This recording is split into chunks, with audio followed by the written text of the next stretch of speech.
You're going to need to just be aware of that. It's like battery. I'll let them know. All right, folks. I am pleased to present Robert Wagner, who's going to be talking about hacking and defending APIs. Take it away. Thanks. Hi, everybody. I'm Robert Wagner, or Mr. Minion on what's left of Twitter, and on InfoSec Exchange as well. I am an advisory or field CISO, which means I usually help other companies with their security strategies rather than internal strategies for my organization. Been doing InfoSec about 20 years now. First job was third shift SOC analyst, where we were doing 12-hour shifts, and I was the only person in the SOC overnight. Like, the whole building was dark except for the one closet where they put the SOC. I'm a co-founder of Hack for Kids. We teach kids about internet safety, security, and ethics. I'm on the board of my local ISSA in Chicago. As you can tell from my pictures, I love dogs, motorcycles, and scuba. And in fact, for 14 years, I had a motorcycle riding dog. He was awesome. I'm also an honorary wolf pup dad. These are some pups down in Lafayette, Indiana that I've honorarily adopted, which means I got to go visit them, and as you can tell, I came with bacon soap that day. But getting on to what we're talking, so this presentation was actually a collaboration between me and Corey here. So Corey wrote a book called Hacking APIs, and it is fucking awesome. It's a great book. He's got tons of experience in this space as well. And we got together because we wanted to do sort of a collaboration thing. He had put together a bunch of slides about how to hack the APIs, but we wanted to make something more interesting for the presentation. So we took a red versus blue approach. So Corey's a consultant for Moss Adams. He can't come out to cons as much because he's got to get his billable hours up. So I asked him, hey, is it okay? We had done a keynote on this last year at DevSecCon, but I'm like, why don't I take this out to the actual HackerCons too? And he's like, yeah, go for it. So the red part of this presentation is his work, and then I took the approach of, okay, this is how Corey hacks in. I'm going to try and come up with every way I can to fuck with him and put that into my slides. So that's the defensive part.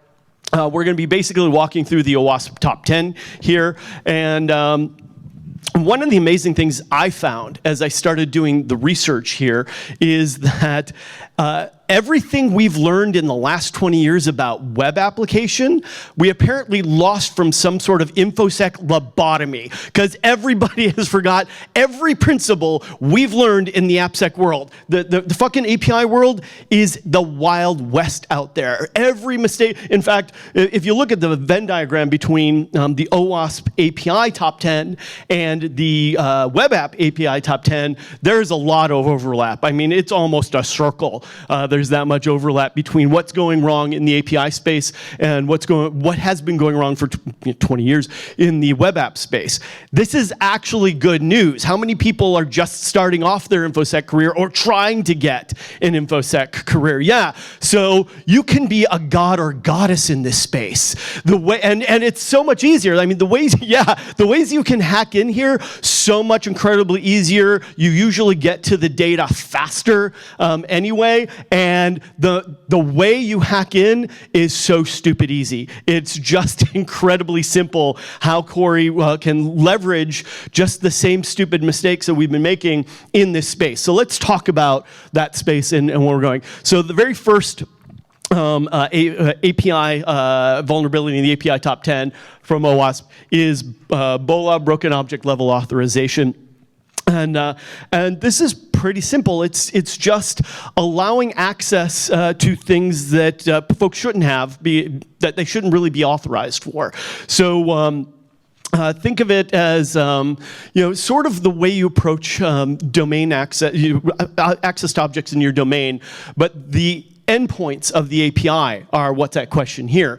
So when Corey goes to hack stuff, he'll just create, user A, and he'll walk through everything he possibly can that user has access to. So he'll be using, burp or some sort of interception proxy, and he'll just walk through and see what are all the endpoints I can get to, and then he'll do a couple of different things. He may go in and, when he first went in, he's going with something, he's getting something back like API resource 1, and then he just goes and sees, well, what happens if I change the number? Or what if I change the number for the user ID?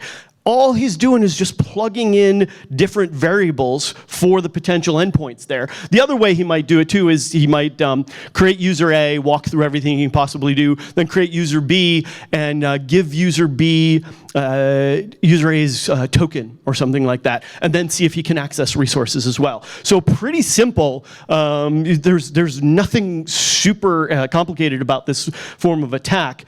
The defenses against it, again, going back to a lot of the stuff we've been talking about in InfoSec forever, you should have a freaking access policy, period. Now, we shouldn't blame the devs for this, right? It's not the devs' fault. As things especially started migrating to cloud, they were tasked with getting it done. Get stuff developed as fast as you can, and we probably just didn't know all of this stuff was going on, but it should have been InfoSec's job to just sit with them and say, hey, listen, let me tell you about the way people are going to abuse your app. We've seen it before, but we haven't had that conversation. So as InfoSec people, one of our biggest tasks here is to just create a bridge between security and the developers and tell them about all this stuff, all the ways that their app can be abused. But when you create the policy, it should be a policy that defines access much like a domain admin has been required to make access policies for years now, right? You're going to create groups, you're going to assign them permissions, but you're going to apply it not at the access level, at the authentication level, but at the authorization level for every object. That's going to be a big task, right? That's going to be a lot of policy that gets created, but that's the way that you approach this. And you really have to do a least privilege access sort of policy where you're going to deny everything other than what's explicitly allowed. Testing isn't hard. I just showed you some tactics on how you test for that. That's pretty easy. For a guide for your policy and how to do correct authorization, check out the two guides I have here from OWASP and NIST. They're pretty robust as far as the amount of detail that they go into on how to set up authorization. And the other thing, a lot of folks get confused, especially the folks that are not in InfoSec, is they get a little confused between authorization and authentication, right? Authentication is going to be just things like an API gateway, or even say like a web application firewall in front of those APIs. Those are shit. They don't do anything. Yes, still got to have them. But they're not going to stop these types of attacks. What they're going to be is just like a firewall is now, right? Firewalls don't protect us from much unless they're not there. And then the world falls apart, right? Because everybody can just walk into your environment. So you've got to help people understand the distinction there and why authorization for each object is so incredibly important. So broken authentication is the second one in the OWASP API top 10. This is that other aspect between authorization and authentication. And this is just, stupid user tricks here, right? Anything from no authentication to data that should require it, like personal identification, account information, stuff like that, all the way to weak JSON web tokens. There's actually one of the settings for tokens for the algorithm that's literally none. If it's set to none, it's pretty much open access. Exposed private keys, we all know about that. These are the kind of things that happen in this space that make it pretty easy for someone like Corey to get in. The defenses against this, this is really about abusing the authentication flows. So keep in mind that part of your authentication flow can literally be the I forgot my password thing, right? You may have great protections on the authentication path, but you may have shit around the I forgot my password thing and just allow people to abuse I forgot my password and make thousands of requests until they hit on the right thing or other stupid things like that. Really, MFA is a good solution here. it's a good solution for everything. Why we're not fully deploying MFA in all organizations. I mean, it's not as expensive as some of the other things that we use in security for layered defense, and it's one of the most effective things, so just get it in there. And remember again, OAuth API keys, they're not going to protect against this. So last but not least, brute force those authentication paths. Try and find out on your own, and there's plenty of automated tools that can do this for you, what's going to be weak or non-existent for authorization, for authentication in these paths. Excessive data exposure.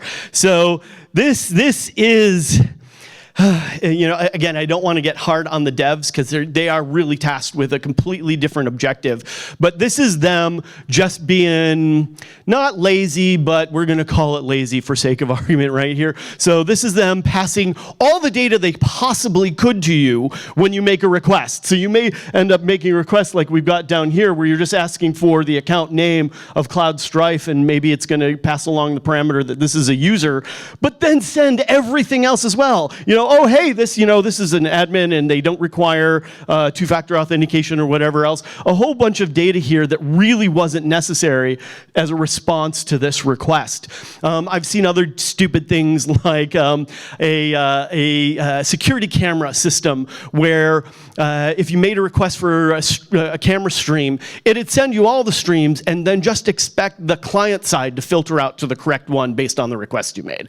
And a lot of this is based on the stupid process of allowing the client to actually do the filtering rather than on the server side. So that's going to be a lot of our defenses, right? I mean, we know this from OWASP. This has been going on in the web app space forever. Never, ever, ever allow the client to enforce policy. That's just, we've known this. How are we still making the same mistake? Checking responses for stupid things like sequential IDs, which are guessable.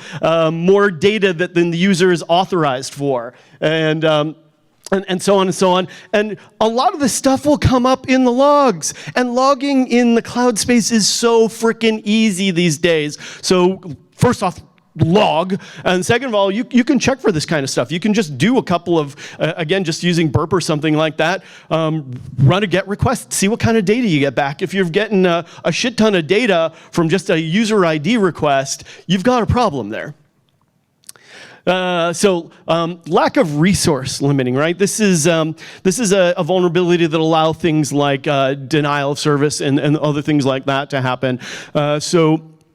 It's also something that they can come up when you're looking at things like the correct rate limiting is how some apps will monetize, right? They limit how much data you can get back from it unless you're paying for lots of fast data. So if you're finding out ways that you can kind of work around that rate limiting, you're basically getting whatever service you should be paying for free, and this can lower the amount of revenue that can be made from that app. So in cases like Corey's attack here, we can see that he might be trying to abuse resource limiting instead to do a password reset. So in this case, if there's supposed to be some sort of rate limiting here for doing a password reset via an API, and there's no rate limiting on it, he can just automate this and send thousands of requests to the endpoint until he hits on the correct number that will authorize that password reset and then try to gain access that way. Defenses against this is resource throttling. Your SREs can be your best friend in defense of this particular vulnerability. So reach out to them. Even Docker has rate limiting functions. So work together, pair with the SREs, and find the built-in ways that already exist on how to limit this kind of resource abuse. And again, logs here are a really good way to not only defend against this, but start looking for the abuse. Every logging tool out there has at least the basic function of standard deviation from the norm. And that would, something like that attack that we just showed, that would show up. like instantaneously in standard deviation of the form. If you want to get a little fancier, you can also check out tools like the SciPy or our project, where they have some more advanced algorithms to start looking for outliers of the norm using clustering algorithms and something that takes it a little bit further than standard deviation from the norm. But standard dev should make things like that stand out like a sore thumb. So you can check your logs pretty quickly for abuse of that vulnerability. Broken level authorization, or BAFLA, very similar to BOLA, but instead of not having the correct authorization for a resource, this is not having correct authorization for a particular function. So in Corey's attack here, the example is that you're making valid requests to actually either update an account or something like that, but you shouldn't be able, as user A, to delete user B's account. So there's incorrect authorization for this delete command. That's bad enough, but if you're talking about financial APIs, a flaw like this could literally allow one account to transfer someone else's balance to their own account. And again, it's easy to check for. It's not easy to defend against. It is easy to check for. But again, you're going to need an access policy, first of all, and educate the developers on what the things you're asking for in that policy actually mean. Again, a lot of times this shows up because people are trying to enforce on the client side instead of the server side. We all know that's bad already. This is going to potentially show up in logs, but you can use a different function here. So if a field, if a particular GET request or a particular endpoint shouldn't contain certain values, looking for rare, and almost every logging tool out there has the function of looking for a rare value for a field, should surface some of this. But in any event, we've got basically people trying to be imposters for accounts that can do a lot of particularly bad financial damage. So mass assignment, it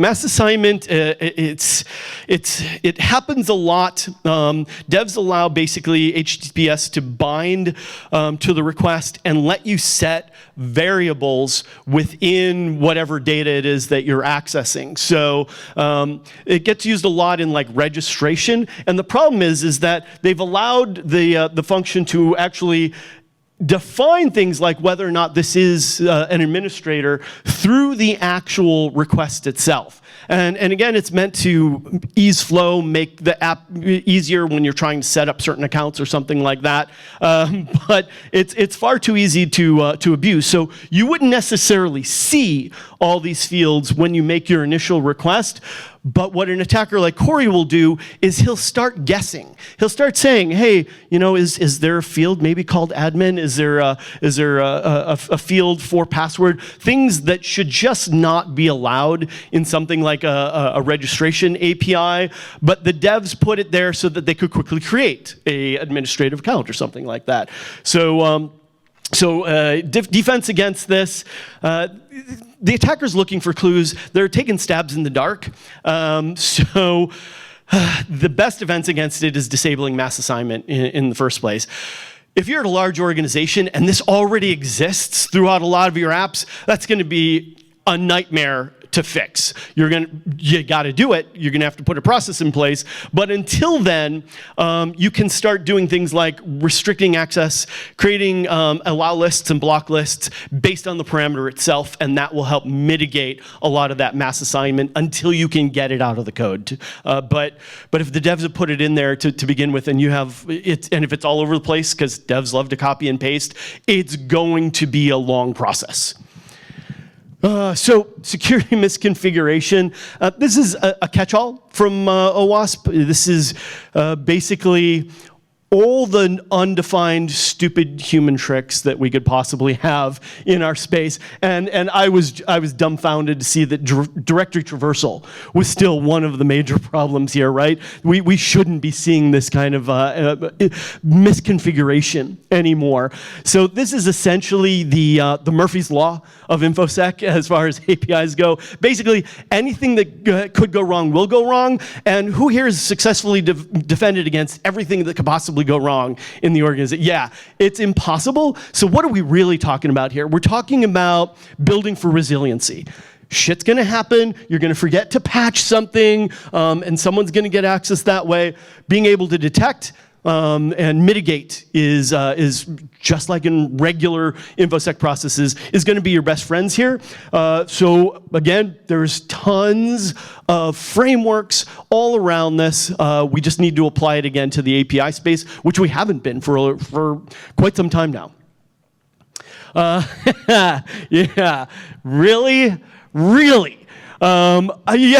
how did we, oh my God, we've been dealing with injection in web apps forever. We know how to fix this problem, and yet it still exists all over the place. APIs are wide open to it. Again, it's like we just had a frickin' lobotomy when it came to development, and we forgot to tell API developers anything that was learned from the whole web app space. Yeah, bane of our existence, absolutely. You're gonna have to test a lot on this, but even better, I mean, we're at a perfect junction. What have we been saying about all the flaws that we've had in web apps for years is we need some sort of secure software development lifecycle, right? We need to bake it right in. The problem with that up to date has been by the time we find SQL injection in a web app, the devs are on to the next project. They don't give a crap about what's going on right now. They have to hit that next target.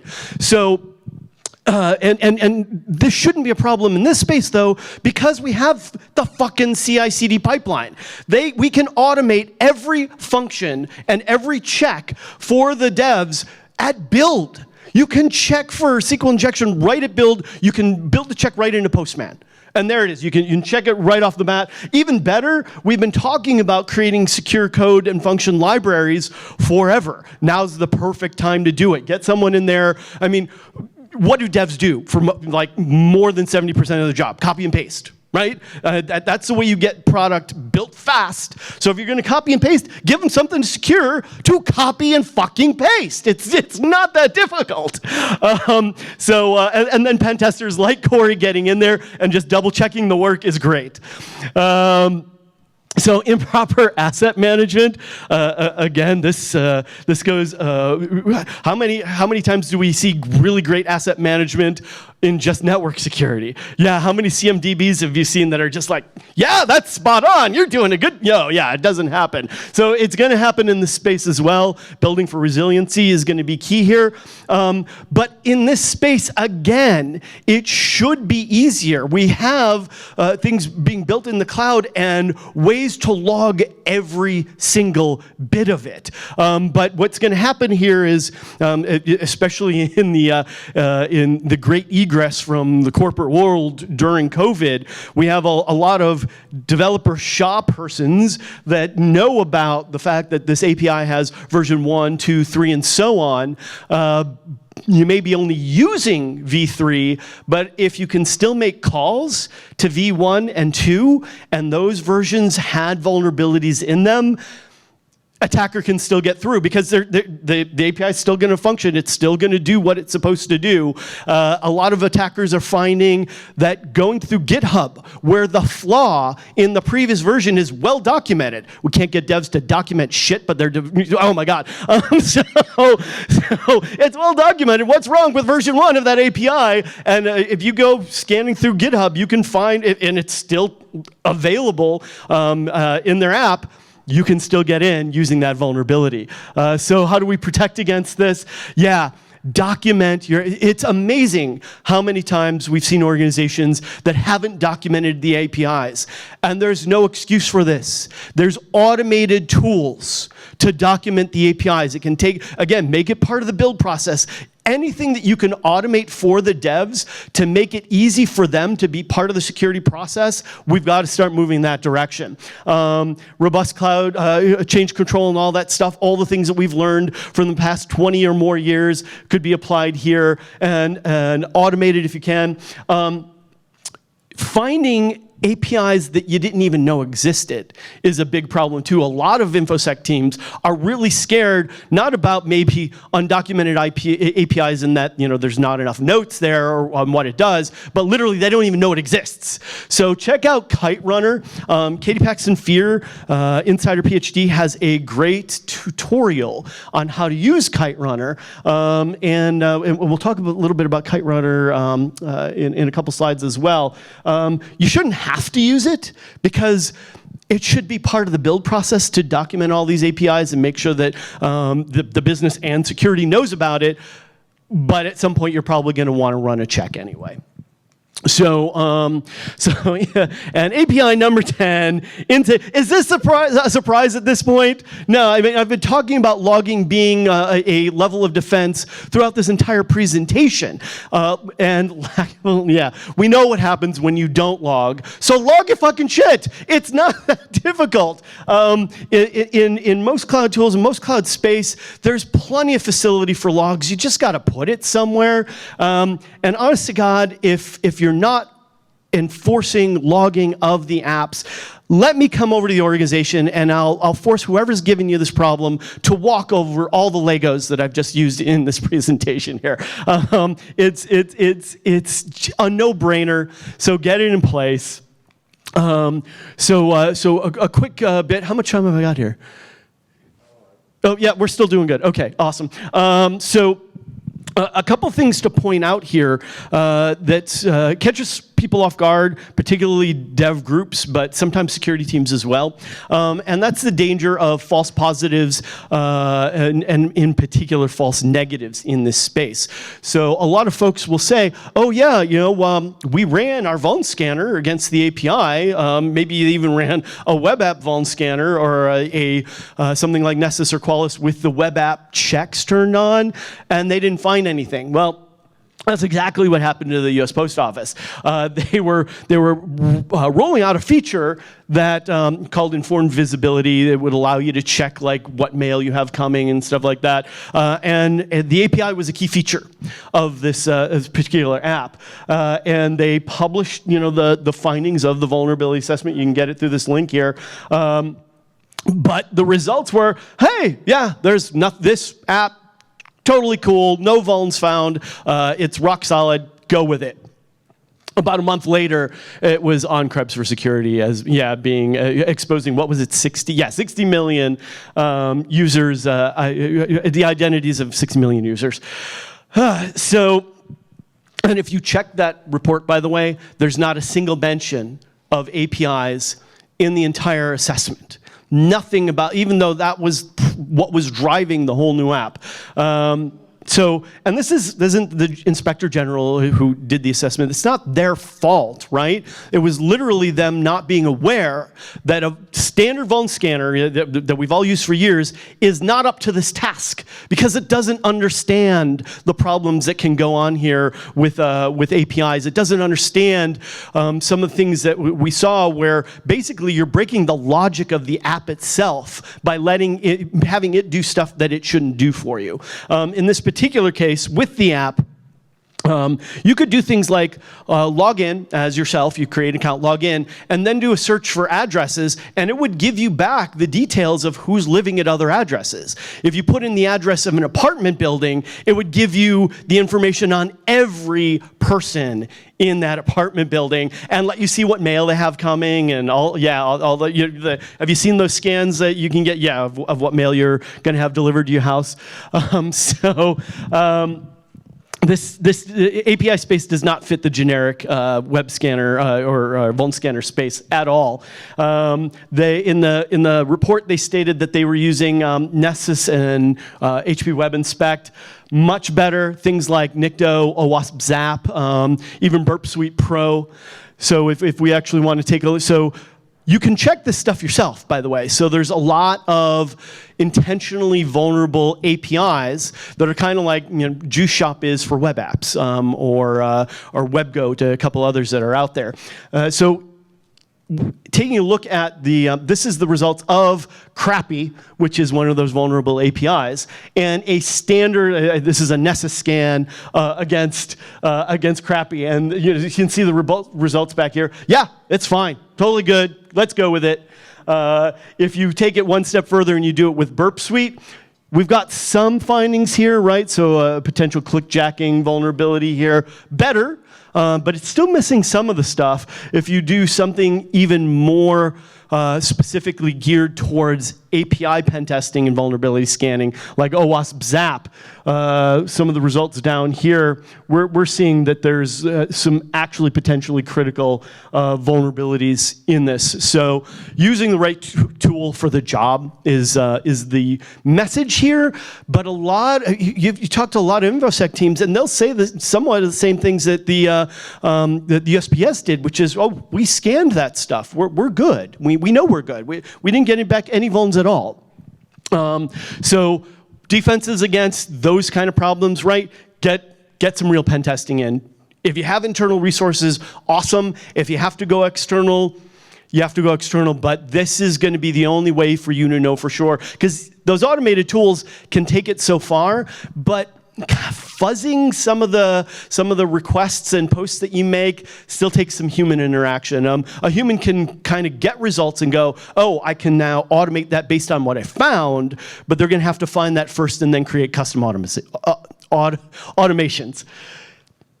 Bug bounty programs are another great way here, and for those of you that want to get into this space, you can really make a name for yourself just getting on some of the bug bounty programs like HackerOne and finding API vulns. You'll get some money out of it too, which would be really cool. But you can, if you get good findings, and you can do even a talk on it, provided whatever the contract says about your findings and how much you can reveal. But this is a great way to get into this space and get paid while you're doing it. The advantages of using both are particularly important, because this is what allows you to not only look for the vulnerabilities, but actually attack the business logic of the app, which is usually the most damaging. When you break business logic and you actually do things like start transferring money, or I knew one red team for APIs that were attacking, they had an engagement with a large financial, and what they found out with that financial was if you went to do a currency exchange through the web app, there were all sorts of checks and balances. You could only do exchange from one currency to another above a certain amount, like it had to be $1,000 or something like that, and a couple other checks to keep people from abusing the app. But what they found was if they actually tried to do the exchange through the API, there was no limit, first off, right? They could do as many as they wanted for as small of an amount as they could. And what they found was if they did very small amounts of exchange, the app would round up in the person's favor, not the bank's favor. So running 10 million of those transactions means they incrementally got, 1/100th of a cent, but you run enough of those, yay, profit. So it's things like that you really need a pen tester to try and break that logic of the app. So to test your own, right now there's a bunch of those vulnerable apps out. Crap, Vampy, Vappy, Pixie, take your pick. I think Vampy is probably the most up-to-date one at this point, but run your vuln scanner against it just to see, right? I mean, if that's all you have is just a regular standard vuln scanner, just to prove the point, if you need to, but then get something like OWASP ZAP or something like that and start, not in production please, but start trying to break the app's actual logic and see what you can mess around with. So just a few quick testing tips, right? You're going to need to use the correct tools, obviously. The OWASP Top 10 is going to be your guide, and there's tons of information, including Corey's book, out there to do it. And then you're going to need to start putting layers in there, start leveraging some of these other tactics so that you can cover all the different ways that this app could be attacked and get it right into that CI/CD pipeline. So some discovery tips. I told you a little bit about Kite Runner. Kite Runner's awesome. How many folks at their organization have run into problems where like they can't run a new scanner without change management process that takes like 6 frickin' months, yeah, right? So if you can't get Kite Runner up and running right now, we devised a clever little trick here. So you can do something like download the word lists that Kite Runner uses to look for API endpoints, and then actually just sniff the wire, feed that stream into something that will basically search based on those word lists, and you can uncover quite a few endpoints just by using that process. So a little bit of packet capture, and then running it through some sort of search tool. grep would be fine, and seeing if you can match the words in the kite files to those packet captures. And then, so I'm always fond of deception tactics and things like that. So I've come up with a couple of ideas on how we can use deception in this space too. So one of the ways, with deception, one of the things we really want to do is waste the attacker's time, right? We want them to go down a rabbit hole that ends up being completely unproductive. So what you could do, a lot of APIs will have comment or have response codes that they'll send back. So one of the things we could do is create a code to replace all the 401 codes, 4XX, 5XX, with a fake 200. So attacker thinks they've succeeded in getting the next step along that path, but create and have it point to, yeah, okay, yeah, this is good. And oh, by the way, there's also something else further down this path. And just let them chug down that path, not getting anywhere. And then if you put a couple of alerts on that path being accessed because it really shouldn't, because it's not a legit path, you can quickly get to identifying that your API might be under attack. So that's a pretty clever way. I thought I had a second one in here. Another thing you could do is also put response codes that seem to indicate, oh yeah, this isn't admin, but it somehow indicates that you're very close to the admin path, and then that will give the attacker sort of hope that they're getting closer and closer to some sort of admin account. And again, all you have to do is flag on someone trying to use that within the organization, and now you've got basically a tripwire that shows that someone is trying to create or access accounts that don't exist, but nobody should be actually trying to do that in the first place. So here's contact information for Corey and I. I'm doing good on time here, so we can take a couple questions. Did anybody find a good tip here that they didn't know about this space? Yeah, okay, good, thank God, because if that was all boring, I would have failed you all. Well, if nobody has any questions, I'm going to be around. Welcome to answer anything offline, but thank you very much.